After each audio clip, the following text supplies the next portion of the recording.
Get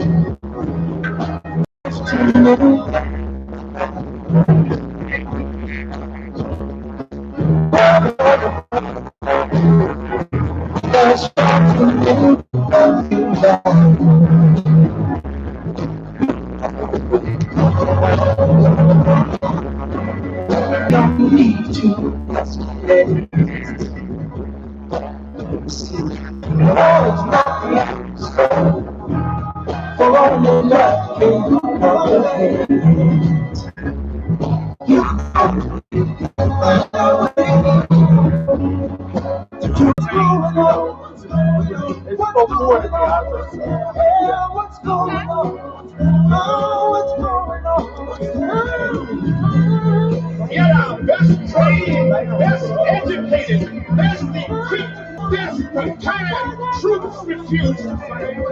Matter of fact, they were the same that they would rather switch than fight.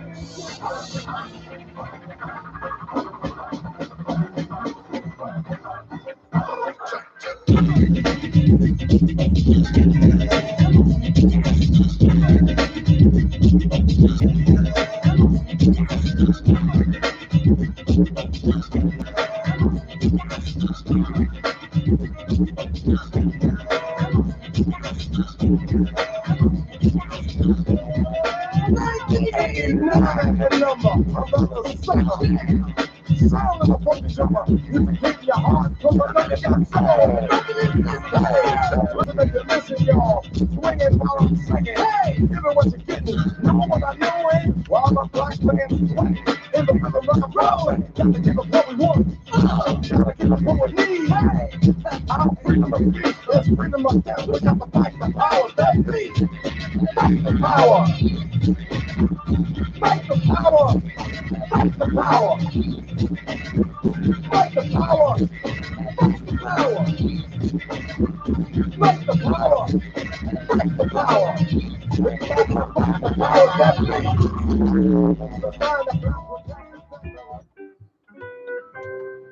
Oh, there it is, y'all. Welcome back to another edition of All Politics Are Local, America's number one political hip hop radio talk show. Well, listen, y'all know if it's Friday, y'all know that it is time for All Politics Are Local. But more importantly, y'all know that if it is the second Friday, y'all know it is time for the vote. And nothing could be more important than right now. I mean, everything is on fire now politically in this country. So we're going to delve a little bit into that tonight. We're going to talk about that because that's on fire. So up first, of course, y'all know it's going to be the vote, which is hosted, of course, by my brother, Amiri Midi Baraka, and it's also hosted by Reverend Conrad Tillett and also Tamika Mallory.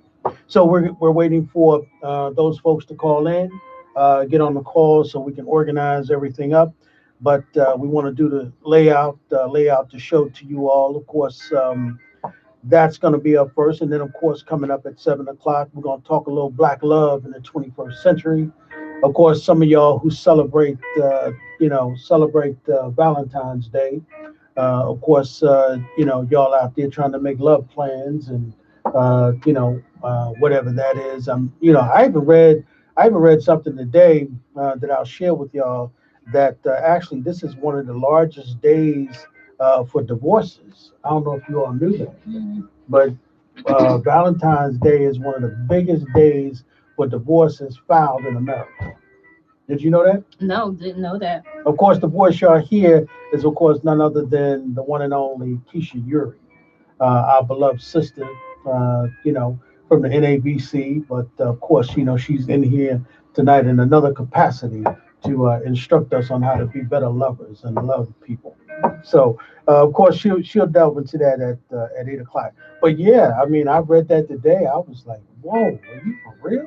It's also a lot of people's anniversaries, so that's the anniversaries are a big thing. I see a lot of people celebrating anniversaries, and people got married on this day. So yeah, that's true too. I can, see people wanting to also split up and do divorces to represent. That's true. It's because they're angry. and they're trying to hurt the person, right? Say like, I want you to really remember this. Right. I divorced your behind on Valentine's Day. Right. I was like, wow. Which I'm is representative of something that Saeed had put out to the article about was being close to Valentine's Okay. Day, but the mother chose Valentine's Day as the birthday as a reminder to the slaveholders, right, that he was a child of enslavement, and so choosing his birthday on that day to represent the dichotomy, right? This is supposed to be love, but you are perpetrating violence and slavery and all the mayhem against people. And so, representative of that as well, Frederick Douglass' birthday was chosen. You know what's interesting that you say that. Now, do you know who Jack Felder was? And remember, he was the guy who came up with this book, who had all he remember they were called, he called the holidays. They weren't holy days. He called them holidays. Yeah, holidays. He came out with a book. Did you remember that? Yeah, I think I remember. And he had every holiday that we celebrated, right? And he basically, remember, he was, I mean, that was his job. He did research. Right. And he researched all of these holidays, and all these holidays, it was tragedies that were done to Black people. Right. On all of these holidays. And the reason my wife and I don't celebrate Valentine's Day is because of Jack Felder. Good. I was at the Apollo Theater on Imhotep show, and I met Jack Felder, and he was talking about Valentine's Day, and he broke that down. I said, "Oh my God!" He said, "Let me tell you where that come from. Right. Let me tell you how that came about." And he said, "None of us should be celebrating that day." And I was like, "Wow." I was like, I had no idea that was the history of Valentine's Day. Yeah, and most of the holidays, right? That's right. And when white people are in celebration, right, and cooking and that's the book, right? Providing, entertainment for their celebration. So holidays for us are not holidays celebrated equally. There's no equity in holidays for us. Yeah, the book by Jack Felder was called African People and European Holidays, A Mental Genocide. Right? Send me that, Ronald, because I got to get that book, brother. Because I really, man, I was blown away when because Imhotep used to bring him on every holiday. Right. And because him and his son had after he had retired for the New Board of Education, he'd set up his own little books. He published them himself, and he was always trying to educate us about these holidays and so forth. And I remember, man, he would break down those holidays, and it was like, wow, I had no idea. Which is good because we need to know, because we go along sometimes just to get along, but not knowing that our experience is not the same. And so we, have alternative holidays to most of the white holidays. Yeah. So for Valentine's Day, we have Black Love Day. Yeah. Right. We have a Coma Day, or even a whole week of love being celebrated differently than the romantic type of love. Yeah. So, Black love is that an alternative, and we should have alternatives for everything. Yeah. That's Eurocentric. That's absolutely true. And when you think about that, Keisha, that was hellish to us, right? And so being able to call it Black love, right, fits into this whole Black power structure. Right. And so it's such a freedom, right? Because I felt freedom while having to go out and spend all this money and, put them in the Black, right? On this day, because that's what they do. That's what it's created for, to make money. Oh, absolutely. All of it was done for that. I mean, they basically count money. And so I was like, man. Yeah, but if we own the flower gardens, or that we would be different, right? Then that would be different if we were benefiting. Right. And if we were capitalizing off of it. So while they're sending billions and billions of dollars worth of flowers from overseas and all these other places, we were benefiting. Right. That would be different. Or the balloons, the helium, like any of those things, then all right, celebrate away. Right. But we're just the consumers of it. Right. Yeah. Now think about that. I think the only real holiday that we really celebrate like that is Kwanzaa. Yeah. Right. I mean, there are no real other holidays that we've created in this country. I mean, you think about it. They have every. I mean, there's a holiday for every Christmas, a holiday for Thanksgiving, there's a holiday, and we use the excuse that it's for the kids. Oh yeah, there's no doubt about it. I mean, that's the same. That's the same thing we do at Christmas, right? I mean, you go out and people. Here we are in February, and people are still in debt from Christmas. Right. Right. Right. They went and bought a whole bunch of things they couldn't buy, and basically put all of these white folks' businesses in the black. Absolutely. Right. And that's the thing that we're gonna talk about a little bit tonight about one of the things that Bloomberg finally begins to admit about how white folk got ahead of us. You know what I mean? Because he laid that out when he went to Tulsa, right? He laid out how white folk are basically in the position that they're in, and he wants to do something about it. Now, to what? Create some equity? To create some. Oh, that's yeah. Okay. I'm gonna tell you, he laid the whole. This is why. Listen, first off, let me do this. Let me just give the disclaimer, okay? First off, All Politics Local is purely a community radio production, and the idea and programming does not in any manner reflect the views or position of Rutgers University, New York. Now, having said that, listen, when Bloomberg went to Tulsa, right, he primarily went there to talk about rebuilding Wall Street, right? And he met with a particular group of black folks right down there. But he didn't just talk about, now listen, I'm not endorsing Bloomberg or nothing, right? But here's what he said. And this is why, I understand why all these black folk now are saying, gravitating to right. And the reason they're saying that is because I remember Minister Farrakhan saying one white man ain't better than the next man, right? But if you can negotiate with them and they're willing to cut it, because we've always said that it's about a black agenda, right? And so it's about being able to put forth the black agenda, and politics is about interests, right? So and we basically have always given our vote to the Democrats for nothing, right? And what did we get? Nothing. Everybody else got something out of it. But here in Tulsa, when he went to Tulsa, what he did was he was negotiating with those folks, and he said, look, here's what I want to do. I want to rebuild Wall Street. But I don't want to just rebuild, I want to rebuild the wealth in the black community. And what is one of the number one ways you do that? You do that through home ownership. Right. Property, right. So he talked about being able to do that. And so this is why you have all these black people who are now saying, wait a second. I mean, even though you got a lot of people who support Bernie Sanders and all of that, but what folks are saying is he can't win without the black vote. I mean, he's clear on that. Okay. So his focus is he said, look, you know what I'm going to do? I'm going to focus on these black people. And I'm going right at that. He said, I'm still willing to spend $1 billion on who does get the nomination. Now, Bernie Sanders hasn't said that. His people seem like they're saying, because remember last time what they said, Ryan, last time when they won, when they didn't win, they didn't go out and vote at all. Right. Right? So which if we, allowed, right, which allowed Donald Trump to win. Yeah. So if we all agree that Donald Trump has to go, then whoever gets the nomination, right, we should be willing to support that person. Right. I'm simply saying for black folk, we should make sure that our issues are front and center all the time, and that we should always have a black agenda. Right. We should always, right.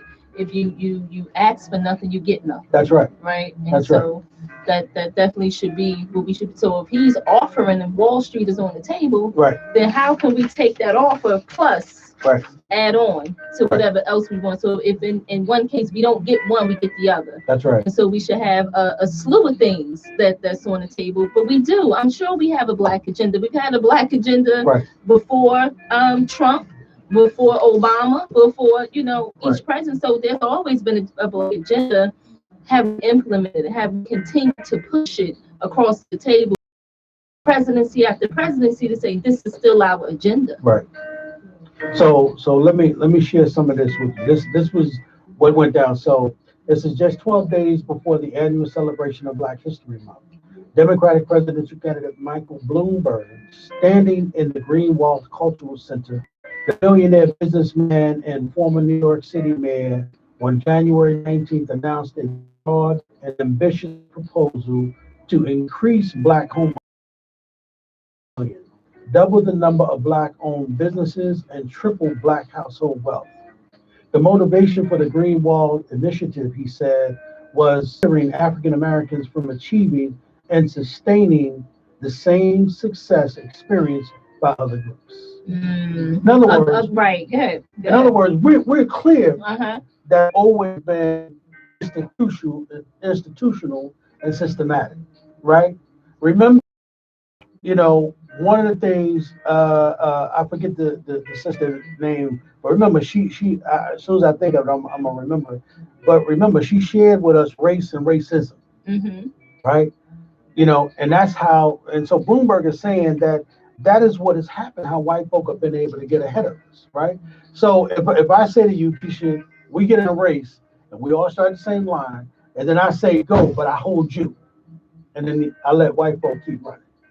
And then once they get in the line, then I say, Keisha, you go. Now who's gonna win that race? The white foot. Well, not only did you hold me back, you beat me up, right? You Right. damn near chopped my neck off. Right. I'm not emotionally able to run this race, right? You snatch everything from me, right? I'm not able to mentally run this. So spirit, none of those things. And so that person did all of the training, right? So they've been training for years, right, in order to be stealers of, to be stealers of people, to be stealers of, and thieves of. And so they're the masters. Oh yeah. Right. Yeah. And so I'm not equipped to compete. Right. And for you to tell me to pull myself up by my bootstraps is crazy on your behalf. Right. To think that I'm still, but black folks do. Right. Oh yeah. We do. The resiliency in us still does. But again, we still behind the eight ball. Right. But that's what it is, right? The masses of our folks are still suffering, right, from the historical factors of spin dust. Remember, I mean, we're talking about people who were enslaved to another group of people, and then after you free us and you let us go, you still don't play fair, right? What you did was you robbed us of our language, you robbed us of our heritage, you robbed us of our culture, and then you robbed us of our wealth, right? And then you robbed us of our labor, right? So we built your country, right? And then when you let us go, you didn't give us anything to go with, right? And then you created institutions according to Bloomberg. Well, we knew this, right? But according to Bloomberg, they created institutions to further hinder us from becoming successful. In spite of that, some of us still became successful, right? Mm-hmm. But imagine if the rules were fair, and imagine if we knew what the rules were ahead of time, how hard we worked, right? And remember, we haven't been paid for the labor that we gave them for free. And then the other thing is what value do you place on 100 million black people's lives? Right. And who gives you that power to place value? Right. And so that's the question. Right. Like the authority of audacity that you think you can even place value. But the problem is that the thing is in this country, right? The only thing in this country is right. So they have to so to correct that and to make us whole, they have to pay us, right? Value. But then the question is who determines the value? Right. The people who are the ones to benefit should determine the value. But we're not at the table to determine that. So do we go? So now we're going to allow our slave masters, right? So if I come and I steal your car, and then you find me and I say, all right, man, I got your car. I know it's all banged up and everything, and you take it and get it appraised for what it's going to cost. And I said, no, I disagree. I'm gonna give you, I think it's worth $200. But the guy that want to fix your car said, no, that's $800 job. But now I'm going to determine the price. You stole it. And I stole it. And you stole it. So not only did you commit a crime against me, and victimize me, then you re-victimize me again. Right. But that's what's being said, right? And then remember, you got a group of people in this country that don't even want to talk reparations. Right? Because if you talk to some folks, they say, I ain't do it. Hey, it wasn't me, but you benefited from it. I mean, you benefited from race and racism, right? And so that whole thing, and according to Bloomberg, he said, hey, I was allowed to get ahead and succeed over the guys who were in my generation because Bloomberg is saying this because I know I was white. That's why I succeeded. It's his privilege. He's clearly saying that, right? He's saying, so because I know that black folks, and he said, I know what I did, in the, with the stop and frisk in New York. He said, I know that was wrong. He said, but you know what? I was just being my white self. Right? He said, so I'm going to ask you guys to forgive me. And here's what I want to do. I want to right my wrong. I need you guys to make me the president because I want to beat Donald Trump. I got way more money than he got. So here's what I'm going to do for y'all. I'm going to finally do what's right by y'all. Right? Just make me the president. So what do y'all want? I'm going to help y'all build your own little communities like Tulsa's right all over the country. When Amiri Baraka was here, may God be pleased with him. What he told us was, he said there were 27 or 28 states where black people populate. And he said in those states, he said there are cities, like if you talk about New Jersey, right? You talk about Newark, which is the largest city, but then you talk about Camden, you talk about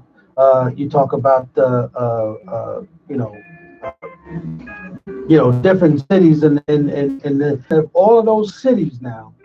When you go there now, they look like, beat out zones. Right. They all messed up.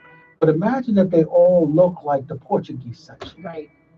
All the commerce. When you go down the Portuguese section, all the restaurants, all the businesses, all the banks, right? Imagine if all of our business, all our communities look like that. Because a lot of what's wrong with us is we can't get a loan. But then, Keisha, you know this better than anybody. A lot of what's wrong with us is what's internal, what's been done to us. Right. Right. And one of the things Mayor Baraka says all the time when he comes here, and you know this, Rhino, he says that, we have never been given the kind of help that we need psychologically and emotionally. We need help to get over that, right? And then we need to be made whole, right? We got a right to this stuff, right? But we got people who don't want to admit they're wrong. They don't want to have a legitimate conversation based around doing what's right because it's right. Right. Right. So the reason why you have all of these people who are right out of Chicago, right, used to be with the Black Panther Party, yes, right. So Bobby Rush in Chicago is endorsing, right. Gregory Meeks out of New York endorsed it. Lucy Macbeth, remember the sister in Georgia whose son was murdered by the police down in Florida? I was just, thinking about the two brothers, the two brothers who are his chairman, who are actually in charge of going out and negotiating with black folk for a black agenda, two black men, right? And, the brother who's the chairman of that is the Philadelphia former mayor Michael Nutter. Okay, I remember that. And then the chairman is the brother who's the mayor, Stephen Benjamin. He's the Columbia, South Carolina mayor, right? So these two brothers, one's the chair, one's the co-chair. They are in charge. Right? Look at this, man. They go to all of those 28 states, come and meet with Mayor Baraka and say, hey, brother, we want your support. What do you need, your community need, in order for us to get your vote? What do your people need? Right. My people need $200 million in the bank in order for us to be able to give them loans. Done. What else you need? Right. So it makes it hard. We talk about it right because we're talking about we've given our vote for free. Right. So right? Now we ain't got we're not saying that Bloomberg is not a racist. We're not saying he didn't do stop and frisk. Right. But what we're saying is, we got black folks who got student loans in New Jersey. We want that done. Oh yeah. Taken care of. Yeah. Right. So as we say, well, we want to control. We want your support with controlling the school system. Want your support in controlling, the mayor's office. Done. What you need? Right. We just need you to make him the president. Put the money in the bank. Right. And I'm saying if that's our agenda and we're laying it out to you, now we're saying, why wouldn't we support? Why wouldn't we? I mean, because if somebody's just giving us a promise and that's all we've ever gotten, right? But now somebody says, I got $56 billion of my own money. This is what he said. Yeah, it's his own, and he can do with it what he will. Right. And so he's not accountable to anyone. Nobody got to tell me that I can't give, and here's the other thing. Stacey Abrams, remember the sister down in Georgia? Yes. Right? So he had initially, when she was running for office, Rhino, he invested $500,000 into her campaign. Of course, y'all know she didn't win because, of course, the guy she was running with cheated, right? Took all these black folks off the voter rolls, and so they couldn't vote. But then when she created her organization, right? Look what he did, right?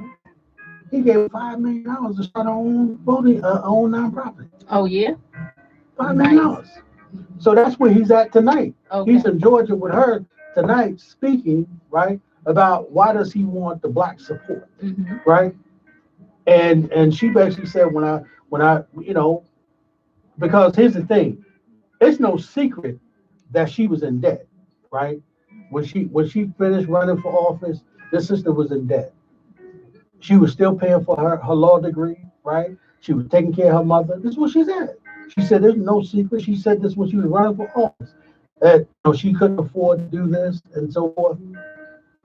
But here comes boom. He's just simply saying, I'm going back to the people who I put in office, who I bankroll, and I'm saying, look, hey, look, I'm not saying I'm not white. I'm not saying I'm not racist. I'm not saying I didn't say some crazy stuff. I'm willing to apologize. That's what he did when he went to New York, and he talked to that brother in New York at the church first. When he went there at the Christian Cultural Center, and he apologized for stop and frisk, and then he made the announcement that he's gonna run. Look, all I'm saying is, Oprah Winfrey says, once somebody show you who they are the first time, believe them, right? And then you know how to deal with them. Oh, absolutely. You deal with them. Right. And if this is the way you're going to deal, when we dealing based on money, then that's what we dealing based on. We know who money. you are. We know who you are. Right. I ain't asking you to like me. I'm telling you what the interest is. I need my children to be free, man. Right? I need my... That's what we need, right? And so if we can negotiate those kinds of things, that's our interest, right? What are some of the other candidates doing for the Black agenda? But have they been very open and out front? And he's the first candidate to be out front. He's the first one for the Black. That's the point. This is why all of these Black folks, right? And they are afraid, right? All of these folks who are supporting Biden, right? Because remember, they're saying that Biden has to win South Carolina, saying that because none of the folks support him. So, but he's betting on Black folks, right? Because of what he did, when he was an attorney and, as a public defender when he first started his career. So all of the old Black folks in the Congressional Black Caucus, they're saying, well, this is going to be his firewall. Black people are going to stay loyal. But remember what Malcolm said. Malcolm said, why do we love white people and hate Black folks? Think about what he said, right? He said we love folks because they give us nothing. Absolutely. Well, he said that. Absolutely. Right. Absolutely. So if Malcolm was here, I would think that Malcolm would say, wait a minute. He said we can go negotiate with Bloomberg. And Bloomberg because we recognize who he is, right? And being understood. Malcolm's given at this point. Right. At this point, it's almost like it's there, right? Because when we had Obama in office, the question of reparations was on the table the whole 8 years, right? And didn't happen. Right. And so at this point, reparations ain't on the table in terms of the word, but he's saying he is like to generate some wealth. We're going to rewrite some wrongs, right? This is his way of doing reparations, right? We're going to rewrite some wrongs, and we're going to redo Tulsa, we're going to atone, and we're going to make some things whole. I don't necessarily agree with him, right? But if we had to put a Black person and a white person next to each other, and these are the two agendas, then I'm going to choose the agenda over the person, right? That's it. And a lot of times we get caught up with the person, right? Versus the agenda, versus the strategy, versus the outcome. That's right. What's the outcome going to be? That's right. And a lot of times us being loyal to the Democratic Party is about moral. That's right. It's more moral than business aspect. That's right. And we have to get savvy enough to be able to do both. We can have the moral stance. We got to have the business stance. And be able to still be independent in all of those things. But we haven't mastered that yet. And we're still 101 with what politics is and what politics means. And all this is politics. This is just strictly politics. Look, we ain't saying we love Bloomberg. Yo, we don't dig your hustle, right? All we saying is, yo, you do a business deal, let's do good business, money and name recognition. You either have the money or you got the name recognition. Which one is it, right? And you could have all the name recognition, but if people don't come out to the polls to vote for you, that ain't gonna do you no good. You gotta be able to get the voters to the polls that are gonna vote for you, right? And remember, at the end of the day, young people, when it comes to Biden, young people are not gonna let him off the hook. When it comes to the crimes bill, they're gonna remember that. A lot of Black folks suffered under that, right? who went to jail for crack for 20 and 30 years. Family members were in jail for a long time. Well, that got goes criminal back records. to the Clinton administration. That's right. But they had a chance to undo that. That's right. They had a chance to undo and that's that. why people didn't. That's why people didn't let Hillary up the hook. Right. Right. The young people didn't forget it. That's right. They were like, yo, we look, y'all, hey, mom, dad, y'all can go with that. You know what? But we ain't doing it. Yeah, if they know. So right. A lot of people don't know, right, about the crime bills and all those things that sent black males or even women at this increased rate to jail, at an alarming rate, more than any other administration. Right. And so with super predators and all of this crazy stuff. That's right. Criminalizing us. That's right. Once again, and so that doesn't go away. We about about 16 years out from, since that, and probably a little bit more, but the residual effects are still there. And so if we can get some black wealth, and that residual effect can happen generationally, then that's, some of the things that we want to see happen. I don't know how black people have benefited from this last presidency at all, this current presidency. I don't know how black people are benefiting or have benefited. Under Trump? Under Trump. No, black business people have benefited, yes. Okay. Right? So what you hear from business folks is because of the tax credits, right? So they say, oh, we benefited under Trump. That's why you have some folks who are saying that they're going to support him. I mean, I even saw an article recently that Megan Evers' 93-year-old brother said that, he supports Trump. Says some crazy things about why he supports him. I just think the brother's old, and I just think the brother has no clue on who Trump is, and and so forth. But hey, God bless him. He's part of one of the royal families in this country, and we're gonna give him the respect that he deserved because of his brother. But God bless him. But that's what black folks would say. They would say that we're benefiting from his tax credits. Those of us who own businesses and so forth, and because he had relaxed a lot of the restrictions that were on business, right? Donald Trump went in and overturned a lot of that and so forth. So you got people who are benefiting from that, and then you got people who are part of the 1% that don't pay as much taxes as you or I. Right, but that's because it's a mirror image of him. That's what he represents. Well, that's right. So his interests are the ones who are benefiting business people, right? The 1%. But what about the people who don't mirror who you are? Well, he doesn't care about them, but you can't tell those folks in West Virginia that, because they're just purely looking at race, right? When they look at that, they're poor, right? They they're looking at believing Trump give a damn about them. Trump don't care about no poor folks. No. And we're all tearing apart families because that's what's happening. That's right. Well, when you talk about immigrants and so forth, I mean, so it ain't nobody talking about that, right? Where people were locked in cages and children were separated from their families. They need to put those images back up. Yeah, because that's a reality. That's right. That has happened. And even some of the female children were raped, right, by some of the guards, right? So and it's almost like we forgot. And then when you talk about the whole criminal behavior by him and his attorney general, right? Just all of that. So, but that's why I'm saying this time around, we know that whomever it is can't win without the black vote, right? One of the things that Bob Law said when he was on the show, he said that it might be true that they can't win with just the black vote, but they most certainly can't win without it, whomever it is. And we got to be smart enough to know how to negotiate that, right? We've got to be smart enough to be able to go in and say, look, it's get our feelings out of the way. It's not personal, right? And we got to be smart enough, because other people now, right, are talking about Morning Joe. And he said that after Bloomberg had spoke at the Christian Cultural Center, the first call that he made, he called Reverend Sharpton. After that, and Reverend Sharpton said he told him he had to do a little bit more than that. But see, he was gauging Reverend Sharpton after that. Like how do you think that went? You think I'm in now? But see, they're the old guard that are always negotiating for their own personal interests, as opposed to the group interest. Absolutely. And what we've got to talk about is negotiating for the group now.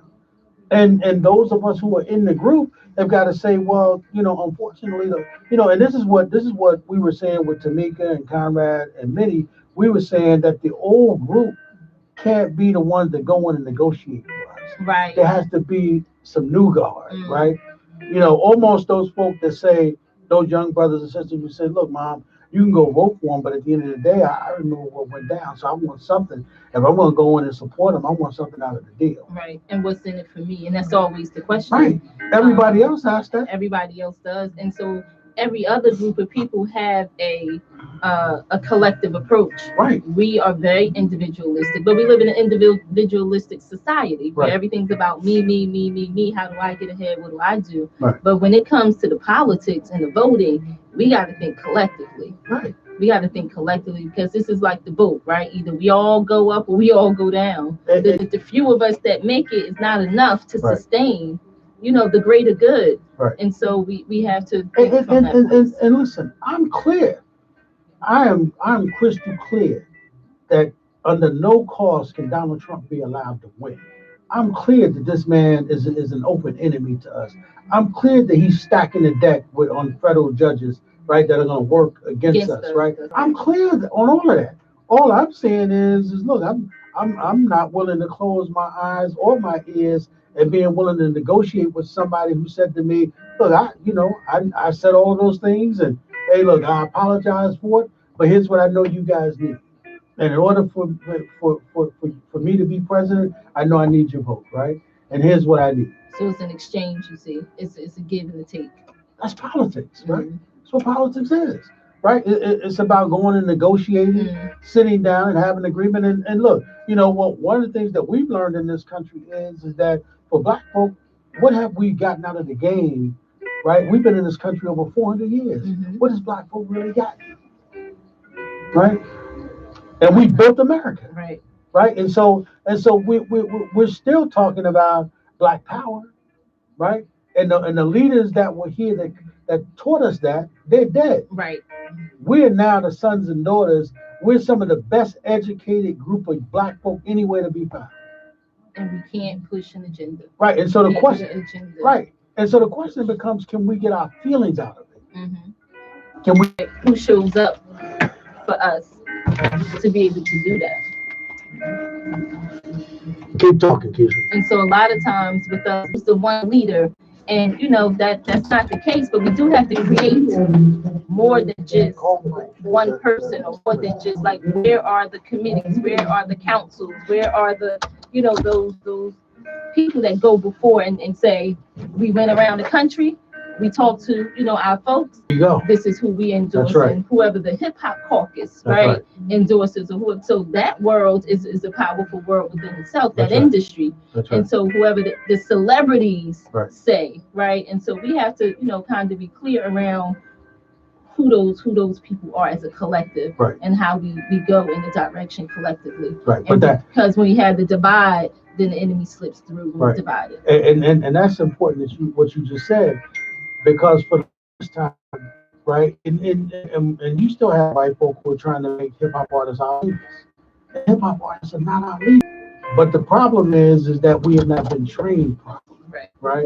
Because I think we need some training to be able to go in and negotiate and do certain kind of deals on as it relates to the group, right? Because you can go in and negotiate a great deal for yourself, because it's about, you know, your own interest. Right. If you're talking about group interest, it's got to be a big number. Right. And you got to know how to negotiate the big number. Right. And then you got to know how to negotiate it for it to trickle down and work for everybody.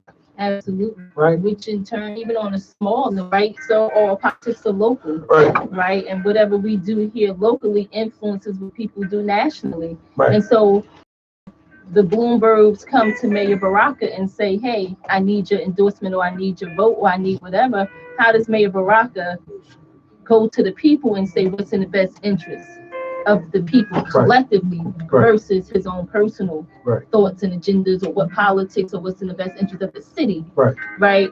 Versus the collective people. Right. That's a conversation. And then who do you bring in that room with you, right? That sits down with you and says, look, you know what?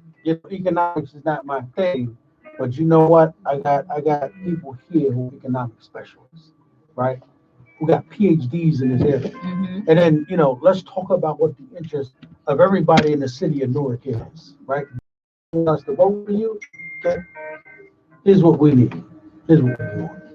And then remember, we can't go with Keisha, and Rhino, you're gonna notice when I say it, we can't go with you promising us nothing. No.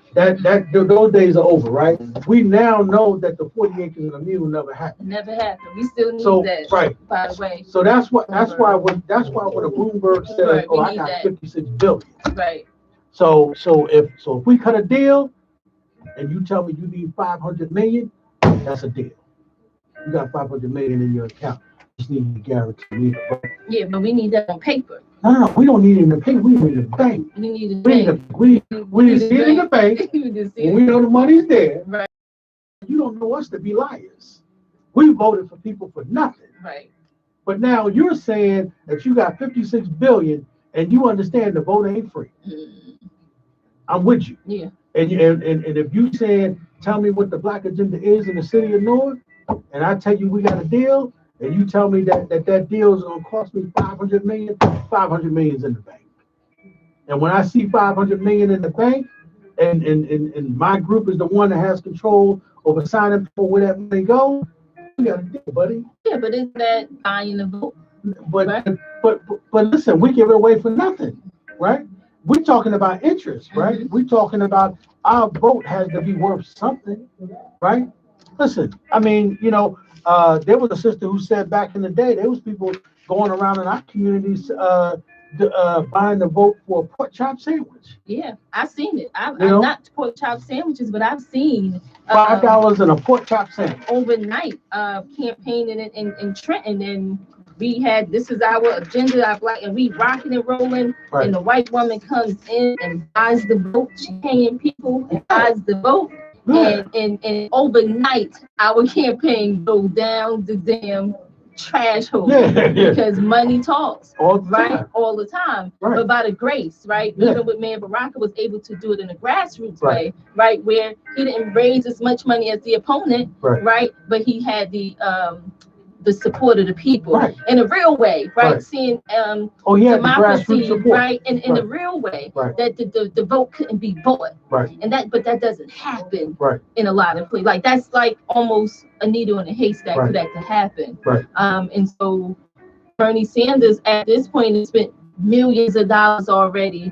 And he's probably going to be outspent, but he's going to have to do it from a grassroots way. And we all know that in that night when we watching the votes come up on the thing, that it can happen. It can happen no matter how far ahead in the polls you are. That night before, if they out paying some folks off, then there goes the vote.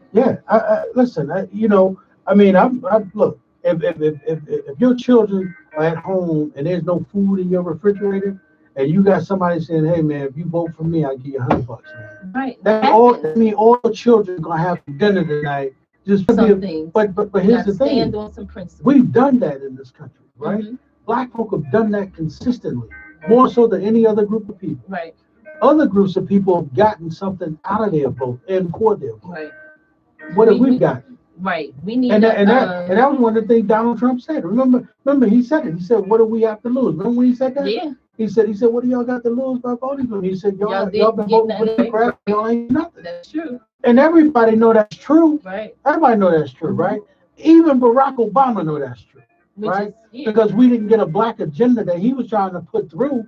We didn't get it, right? Every bill, right? As opposed to pushing some other agendas. Right. He was trying to do the health bill, and of course you got that. Right. But what we didn't get out of 8 years, we still got black folks suffering, living in poverty.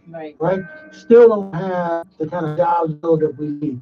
Still have endorsed Bloomberg. I'm not saying that I endorse Bernie Sanders. I'm saying it's about our interests. And what we've got to be smart enough to do is sit down and have a discussion about the interests of black people. And not be afraid. And so economics and money is always at the heart and the priority, right? But then, like you said, we need to be asking for the education, right? That we get to go to school for free, that we don't get to be a part of this debt. Right. It's crazy, just putting us back in a cycle, right, of craziness, and ultimately, which is economic violence. Death is death. Right. Yeah. And so it hinders our health at an exponential rate.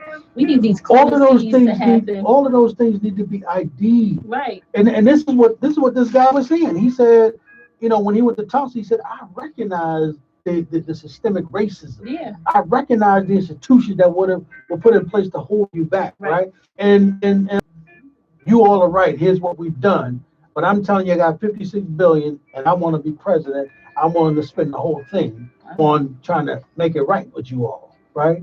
Now, what other white man came to y'all and tell y'all that, right? That's all I'm saying. And look, I ain't mad at you. We always knew it was true. Right. I ain't mad. So and I'm not gonna get my feelings involved, because I'm like, you know what? If we got an opportunity to finally change, and so the question is when are we gonna get to that? Right. You know, and we got to make up our minds at some point in our sojourn in America when we're gonna do something for ourselves. That's all I'm saying. And we gotta either do that today, or we're never gonna do it. And one of the things I said to the mayor last time he was here, this is the last decade for us, man. It is. Come on, and suffer from. We know what our communities suffer from, and we know that. And so we need to call it what it is and name it and be upfront around it. We need, like you said, this 500 million or 1 billion or whatever, you know, it is. But that's for education, that's for healthcare, that's for we need to get our political prisoners out of jail. Like that needs to be, that no black people can go to jail for their political beliefs. Like that needs to be put on the books. Right. Listen, these people write and create laws. Right. We saw what the Senate could do, right? They could look the other way. Right. They did that with Donald Trump. They looked the other way. They showed black folks in this country that, look, the law don't mean jack. Right. It's like, we know what he did, but you know what? We don't care. Right. Meanwhile, so the rule of law, the rule of law, we know doesn't mean nothing to these people. Right. We get that, right? So we're saying, okay, well, how about we negotiate once and for all a true and fair deal, right? You want our vote? Hey, you guys, y'all control all of that anyway. This is your political system. We're saying, hey, here's what we want. Because even Mayor Baraka said the dollar ain't worth nothing. He said they turn up as dollars they want. Right. What we're saying is, what we're saying is if you guys control the government. So, and remember, all of us who got all these degrees, they got all these student loans, those are federal loans. You can get rid of every other loan, but you can't get rid of that. Yeah. So if he becomes the president and he says, hey man, he said, I can just make an executive order. Every black person in America that got a student loan, you know what? You own zero. Right. Is that a deal? And Bernie Sanders is running off of that, right? And so needing to strengthen whatever that plan is, because that's the need right now. Can't wait 4 years, 8 years, 10 years. Like we right now need that to happen because. So Kim, there was this one sister who went to medical school, and she kept going to school because she couldn't afford. She said to pay when she finished undergrad. She said she didn't get a job, so she went to graduate school. Then she said she still couldn't get a job making the kind of money to pay back her loans. So she said she went and she decided to go to medical school. But here's the thing: she came out of medical school with $200,000. Right. Now she's a doctor, right? Now she started her own practice. The problem is that the people she's seeing are our people. And she said the majority of our people that I want to help can't afford to pay me the money that I need to make to pay my student loans. Perpetuating See what happens? Cycle. Right. So this is why we need to be talking about how do we negotiate the kind of deals that are going to free our people from this kind of debt. Right. And then at the same time, we got to make sure that the young people that are coming behind us, right, don't end up in those kinds of predicaments. And then you know, and we're talking about, you know, one of these Rock Mine said when he was here, he kept talking about, he wasn't talking about a black agenda, but he was talking about the rules. If they just make the rules, tell us what the rules are, right? I'm saying, yeah, that's one thing, but you can change the rules. Right. Right. You know, right. If you make them, right. you can change them. You can say today. Well, the rules are is that everybody got to be in here at 10 o'clock. Right. But you know what? I want to make it 7 o'clock. So if we thought it was 10 o'clock, now everybody coming in at 7 o'clock, we're gonna be 3 hours behind the ball. All the time. All the time. All the time. Right. Right. So listen, I'm saying is, you know, that I'm open to meeting with anybody that want to talk about a black agenda. That's right. And if we can put that down, and you could somehow to be able to sit in a room and say, man, these are our real concerns. These are real issues with black people, and we can get those solved before you get my vote. Right. If we get the money in the bank, right? So I can see the money, so that so you don't tell me, oh, here's what I'm going to do for you after. Oh hell no. Yeah. Oh hell no. You know, those days are over. And that has to be the energy that we come with. Yeah. That has to be being hard on the front line, and we're no longer allowing you to stamp our checks, with insufficient funds. We're no longer doing that. Oh, I tried, man, but you know what? You know, they blocked me. Man. You know what I mean? Nope. It's your own money. Ain't nobody block you. Yeah. Right. Right. He said, I got 56 billion. Okay. Hey, and here's the thing. You know, here's a guy that makes money whether he's up or not. I mean, his money's making money, right?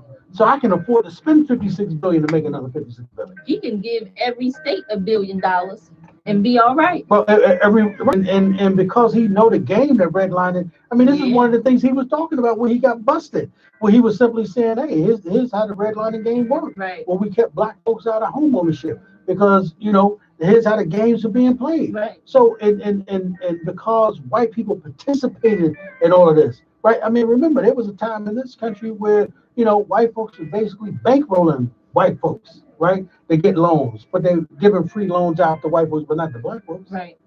So everything that black, for the most part, have gotten in this country, we work for it, right? I can tell you that nobody gave my degrees, I earned them, right? Didn't earn theirs. It's based on what they look like. Their white privilege alone earns them. Right, race and racism, right? White supremacy. And white supremacy. Well, listen, Keisha, I appreciate you sitting in with me. I'm not sure what happened to, you know, all of the folks, you know, on the vote, but we're going to, you know, I know Mitty was busy doing the basketball thing tonight. So I know he got hung up. Conrad texted me, said that, you know, he'd be on and weren't able to reach, get in touch with Tamika. But, you know, you and I held it up for them. And we kept it real black and real strong. So I appreciate that. So we're going to take a break. Of course, y'all know y'all listening to All Politics Local, America's number one political hip-hop radio talk show. So we're going to take a break, and then Keisha and I are going to come back. Is there someone else? Asia Smith is coming. She's here. Okay. Mm-hmm. And then Asia going to join us, and then, you know, we're going to have a conversation about Black love. Of course, I know a little something about that. I'm involved in some Black love. Okay. So, you know, we're going to talk about that. And there's no finer people to talk about Black women than Black women. So we're going to get into that. And then, you know, after that, then we're going to turn DJ Rhino loose. So with all this kind of talk we have, and, you know, DJ Rhino play music according to what we talk about. So I can't wait to see what he begin to play a little later. Oh, okay. You ready, DJ Rhino? Sure. All right, here we go.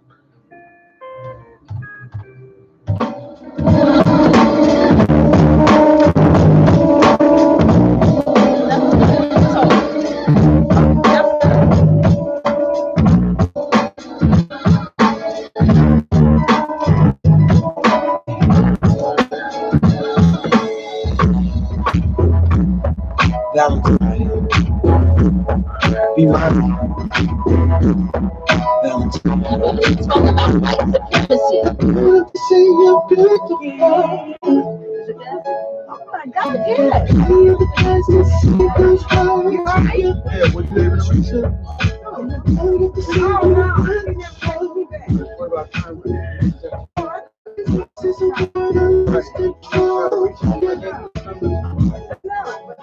You never tell me.